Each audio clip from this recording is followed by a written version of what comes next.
বাংলাদেশে ভোটারদের জন্য জাতীয়তাবাদী দল বিএনপি ইস্তেহার দিচ্ছে, অঙ্গীকার করেছে, নতুন রাজনীতি পরিবর্তন করতে চায়, রাষ্ট্র ব্যবস্থাপনা পরিবর্তন করতে চায়। এটাই হচ্ছে আমাদের ভোটারদের জন্য অঙ্গীকার। রাষ্ট্র সংকটে আছে, এই ভোট হলো রাষ্ট্র বিনির্মাণের ভোট। এই ভোট শুধুমাত্র জনপ্রতিনিধি নির্বাচনের ভোট নয়। বিএনপি একটি দায়িত্বশীল রাজনৈতিক দল, বারবার রাষ্ট্র ব্যবস্থাপনার অভিজ্ঞ রাজনৈতিক দল। বাংলাদেশের রাজনীতিতে এবং রাষ্ট্র ব্যবস্থাপনার যে গুণগত পরিবর্তন প্রয়োজন বিএনপি তা ধারণ করে, এবং তরুণদের ভোটে, সব মানুষের ভোটারদের ভোটে আমরা সেটা রাষ্ট্র ক্ষমতাকে প্রতিষ্ঠিত করতে চাই। এই এলাকায় আমি দীর্ঘদিন রাজনীতি করি, প্রায় 33 বছর।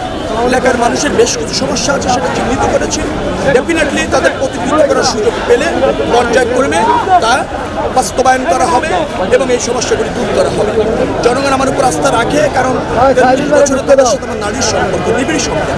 তারা জানে যে আমি তাদের প্রতিনিধিত্ব করার যোগ্যতা রাখি, সক্ষমতা রাখি, এবং তাদের হয়ে মহান সংসদে অথবা সরকারে প্রতিনিধিত্ব করতে সক্ষম হব, এই পরীক্ষায় আমি উত্তীর্ণ।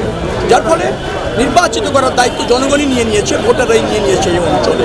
আমার বিশ্বাস জনগণ স্বতঃস্ফূর্তভাবে 12 ফেব্রুয়ারি নির্বাচনে অংশ নিয়ে রায়ের মাধ্যমে বিএনপিকে এবং আমাকে তাদের পাশে থাকার সুযোগ করে দেবে, এবং রাষ্ট্র ব্যবস্থাপনায় জনগণের হয়ে দায়বদ্ধ থেকে জবাবদিহিতার মাধ্যমে জনগণের সমস্যাগুলি আমরা সমাধান করব, পাশে রাখবো, তাদের কাঙ্ক্ষিত বাংলাদেশ প্রতিষ্ঠিত করবো। আরেকটা বিষয় জানতে চাই যে আপনি ঢাকা 10-এর বিভিন্ন এলাকা ঘুরে বেড়াচ্ছেন, বিশেষ করে নিউ মার্কেট এলাকাটাকে যদি আমরা যে প্রচুর গুরুত্বপূর্ণ একটি জায়গা, নিউ মার্কেট এলাকাটা নিয়ে আপনার আছে কিনা? আছে, কিছু বিশেষ সমস্যা আছে নিউ মার্কেট এলাকায়। হকার, যত্রতত্র হকার আছে, যানজট আছে, এই দুটি হয়েছে। আর গ্যাসের সমস্যা আছে পুরো আসন এবং ঢাকা শহরে। এই 3টি দাবি তাদের হয়েছে, এবং নিরাপত্তা সামাজিকভাবে আছে। কিছু কিছু জায়গায় কিছু চিহ্ন সমস্যা তারা ব্যক্ত করতে চায়।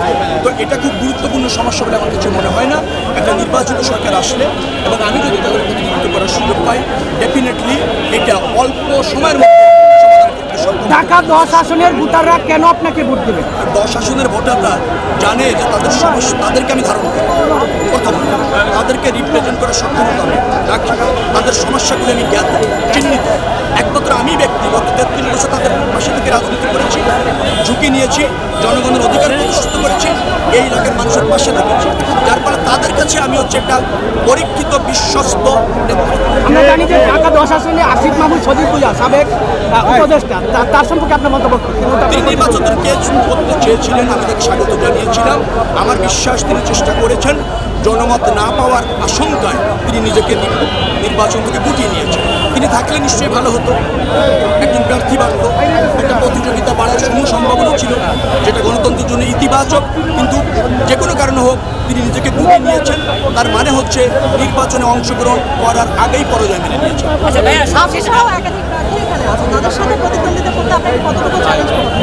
চ্যালেঞ্জ রাজনীতিতে গণতন্ত্রে থাকা ভালো, জনগণই চ্যালেঞ্জের মূল্যায়ন করবে। তবে আমার বিশ্বাস যে জনগণ খুব বেশি চ্যালেঞ্জ আমাকে ফেলবে বলে মনে হচ্ছে না। তারা ইতিমধ্যে তাদের উপস্থিতি জানান দিয়ে, সমর্থন জানান দিয়ে স্বতঃস্ফূর্তভাবে আমাকে বিজয় করার দায়িত্ব নিয়েছে। জনগণ যখন বিজয় করার দায়িত্ব নেয় তখন খুব একটা চ্যালেঞ্জ মনে হয়। এই যে দীর্ঘ সময় পর ধানের সেই সাথে সেটা হচ্ছে দল এবং আগামী দিনে বিভিন্ন রাজনৈতিক দলের প্রতিশ্রুতি আছে, করণীয় আছে। সেখানে বিএনপির প্রতিশ্রুতি বা করণীয় বিশ্বাস রাখছে, আস্থা রাখছে বিধায় এই জন্য